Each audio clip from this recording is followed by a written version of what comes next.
കുഞ്ഞച്ചൻ ചേട്ടാ, ചേട്ടന് എന്നെ മനസ്സിലായോ? എന്നെ തല്ലിയവരെയും ഞാൻ മറക്കത്തില്ല. എന്താ പ്രശ്നം? അഡ്മിഷന്റെ ആവശ്യത്തിനാണെങ്കിൽ സീറ്റുകളെല്ലാം ക്ലോസാ. ഞാൻ മാനസികമായി അങ്ങേറ്റം തകർന്നിരിക്കുകയാണ്. ആണല്ലോ.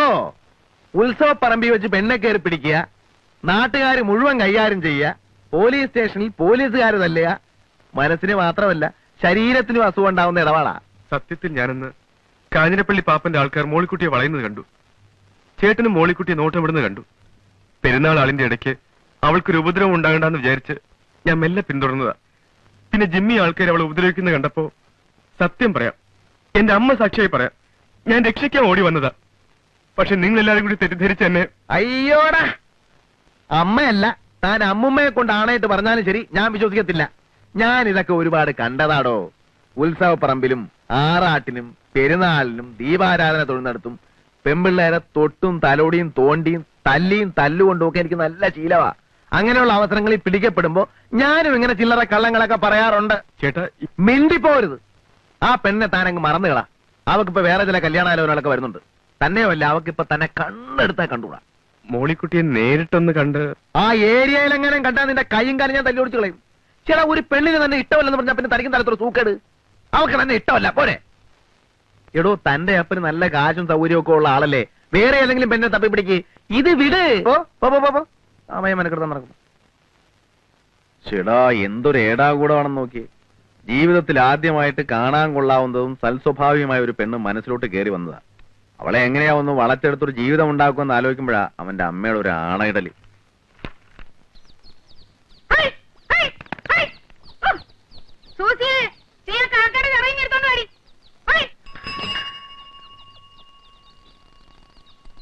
മിഖായിലിട്ടൊരു കത്തുണ്ട്.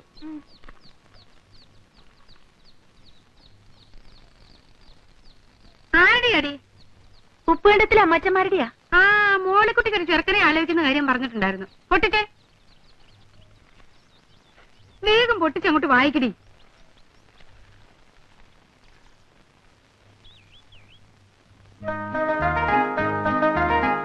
അമ്മച്ചി, ദേ ചെറുക്കനും കൂട്ടരും ബുധനാഴ്ച വരുന്നു.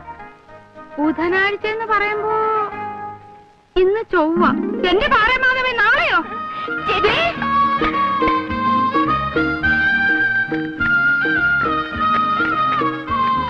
പന്നിയായി, പോത്തായി, കോഴിയായി. ആ പൊട്ടൻ രാമനോട് ഇച്ചിരി മീൻ കൊണ്ടുവരാൻ പറഞ്ഞിട്ടുണ്ട്. അവര് കിഴക്കുള്ളവരല്ലേ, മീനൊക്കെ അവർക്ക് വലിയ ഇഷ്ടാവും. എടുക്കു കുഞ്ഞത്താ. സൂസി, ഈ കത്തൊന്ന് വായിച്ചേ. ഓ, ഇതിപ്പോ എത്രാമത്തെ പ്രാവശ്യം അപ്പച്ചാ വായിക്കുന്നത്? അതേടി, കുഞ്ഞച്ചനൊന്ന് കേക്കട്ടെ.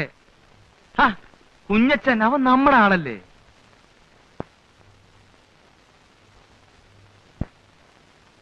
ചെറുക്കന് മുഴുവനും വേണ്ടല്ലോ, ചെറുക്കനെ കുറിച്ച് മാത്രം കേട്ടാ പോരെ? മതി മതി മതി പോരെ. തൈപ്പറമ്പി എന്നാണ് വീട്ടുപേര്. ചെറുക്കന്റെ വീട്ടുകാർ നമ്മളെ പോലെയല്ല, കഴിഞ്ഞുകൂടാൻ വലിയ സൗകര്യക്കാരാണ്. 8 ഏക്കർ റബ്ബറും 10-14 ഏക്കർ ഏലവും ഉണ്ട്.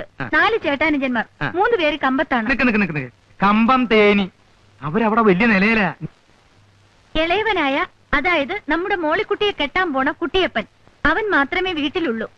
ഇളയ ഒരു പെങ്ങളെ കെട്ടിക്കാനുണ്ട്. കുട്ടിയപ്പനാണെങ്കിൽ 10ാം ക്ലാസ് പാസ്സായി. അത്രയും വലിയ പഠിത്തക്കാരനാണെങ്കിലും പഠിത്തക്കാരന്റെ ഗമയോ അഹങ്കാരമോ ഒന്നുമില്ല. നല്ല പണിക്കാരനാണ്, കഠിനാധ്വാനിയാണ്. പിന്നെ ഒരു ദോഷമേ ഉള്ളൂ. അത് ഇക്കാലത്തൊരു ദോഷമല്ല. ചെറുക്കൻ അല്പം പരിഷ്കാരിയാണ്. ഒരു ഇച്ചിരി പരിഷ്കാരമൊക്കെ ഇക്കാലത്ത് ഉണ്ടെന്ന് വിചാരിച്ച് അതൊരു ദോഷമാണെന്ന് പറയാനൊക്കുമോ കുഞ്ഞച്ച? അതില്ല. നീ വായിക്ക്. പാന്റ് ഷർട്ടുമേ ചെറുക്കൻ ധരിക്കൂ. സിഗരറ്റ് വലിക്കും.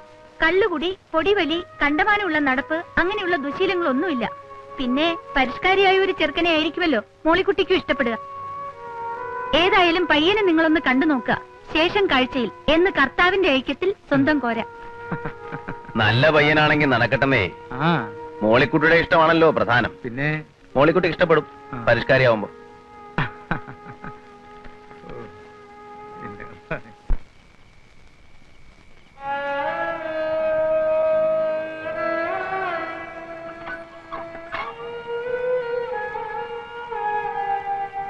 കുഞ്ഞച്ചൻ ചേട്ടൻ ഉറങ്ങിയോ? എന്താ സൂസു കുഞ്ഞെ? ഞാനൊരു കാര്യം ചോദിച്ചാ സത്യം പറയൂ? എന്നതാ സൂസു കുഞ്ഞെ? ഞായറാഴ്ച പള്ളിയിൽ പോയി കുമ്പസരിച്ച് കുർബാന കൈക്കൊണ്ട ആളല്ലേ? സത്യം പറയൂ. ആ ചേച്ചിയുടെ പേരിൽ ചേട്ടൻ എന്തെങ്കിലും ആശയുണ്ടോ?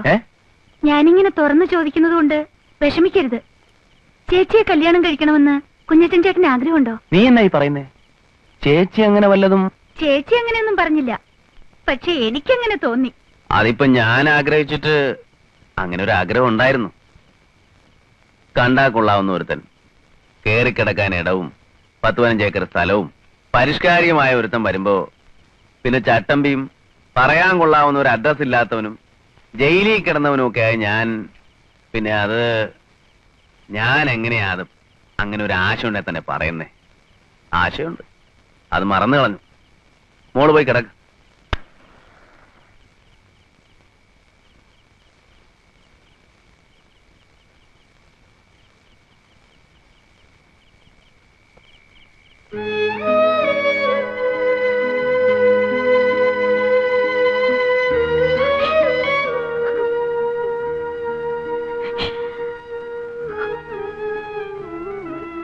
ചേച്ചി, ചേച്ചി, എന്താ ചേച്ചി?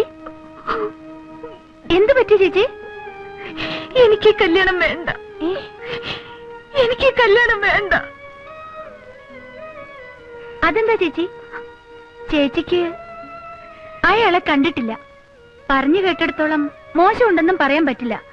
പിന്നെ എന്താ ചേച്ചി? എനിക്ക് വേണ്ട. എങ്കിലും അത് തുറന്നു പറഞ്ഞൂടെ? ഇല്ല, തുറന്നു പറഞ്ഞാലും ഇതേ നടക്കും. നീ പറഞ്ഞ പോലെ പറഞ്ഞു കേട്ടിടത്തോളം അമ്മാച്ചന്മാർക്കും അമ്മച്ചിക്കും അപ്പച്ചനും ഒക്കെ വലിയ താല്പര്യമായിട്ടിരിക്കുക. നമ്മുടെ നിലവിട്ടുള്ള ഒരുപാട് ഉയർന്ന കല്യാണമല്ലേ, അവരിതേ നടത്തും. വേണ്ടെന്ന് പറയാനുള്ള കാരണം അതെനിക്കിപ്പൊ പറയാൻ വയ്യ. ഇനിയിപ്പോ എന്തോ ഒരു മാർഗം. അപ്പുറത്തുള്ള കുഞ്ഞച്ചനോട് പറഞ്ഞാലോ? കുഞ്ഞച്ചൻ ചേട്ടനോടോ? ചേച്ചിക്ക് കുഞ്ഞച്ചൻ ചേട്ടനെ സത്യമാണോ ചേച്ചി? കുഞ്ഞച്ചൻ ചേട്ടൻ ഇത് കേട്ടാ വലിയ സന്തോഷായിരിക്കും. നീ ഇപ്പം ഇതേക്കുറിച്ച് ഒന്നും ചോദിക്കരുത്, ഒന്നും പറയും വേണ്ട. അയാളോട് ഒന്ന് പറയണം.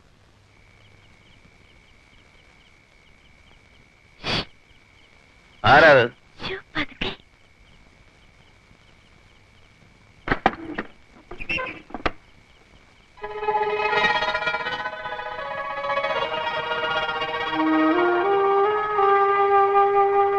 നിങ്ങൾ ഈ സമയത്ത്? ചേച്ചി, നിങ്ങൾ സംസാരിക്ക്, ഞാനിങ്ങോട്ട് മാറിയിക്കാം. സൂസി, ഇല്ല, സംസാരിക്ക്. ഞാനൊരു സഹായം അഭ്യർത്ഥിക്കാനാണ് വന്നത്. എന്ത് സഹായം? നാളെ വരുന്ന ആ കല്യാണാലോചന എനിക്കിഷ്ടമല്ല. അപ്പച്ചനും അമ്മച്ചിയും അത് നടത്തും. അതെങ്ങനെയെങ്കിലും ഒഴിവാക്കി തരണം. ഞാനിങ്ങനെ പറഞ്ഞൂന്ന് അമ്മച്ചിയും അപ്പച്ചനും അറിയുകയും ചെയ്യരുത്.